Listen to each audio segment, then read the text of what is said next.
Les États-Unis placent à nouveau la Polynésie sur la liste rouge des destinations à éviter à cause de la vague Omicron. Pas de quoi changer la donne pour les professionnels du tourisme. Le secteur attend surtout un assouplissement des protocoles sanitaires à l'arrivée, mais aussi au retour. Thomas Chabrol. La vague Omicron dans le viseur du Centre pour le contrôle et la prévention des maladies des États-Unis. Il place la Polynésie à nouveau dans la longue liste rouge des pays à risque très élevé. Un classement qui ne semble pas inquiéter les professionnels du tourisme. Dans le secteur de l'hôtellerie, le taux d'occupation en cette saison basse est de 50 à 60% et les réservations tendent à la hausse pour le mois d'avril et mai. La baisse des cas de Covid dans le monde et surtout sur les marchés européens et américains laisse entrevoir une lueur d'espoir pour un éventuel assouplissement des règles sanitaires.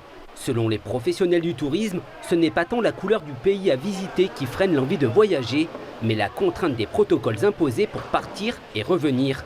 La clientèle internationale craint surtout d'être coincée au Fénois en cas de test positif. Dans ce contexte, le secteur du tourisme reste fragile. Certains tours opérateurs américains sont frileux pour vendre la destination. Ils craignent de devoir rembourser les clients, voire même d'être attaqués en justice pour avoir vendu un séjour. Le monde de la croisière fait le même constat. Les compagnies prévoient pourtant de voguer à nouveau dans les eaux polynésiennes. Le programme 2022 est encourageant. 1103 escales sont prévues et de nouvelles compagnies se positionnent sur le marché de la Polynésie. Mais là aussi, certaines escales pourraient être déprogrammées selon la situation sanitaire mondiale. Les cabines ont du mal à se remplir car les restrictions sur la mobilité des voyageurs freinent.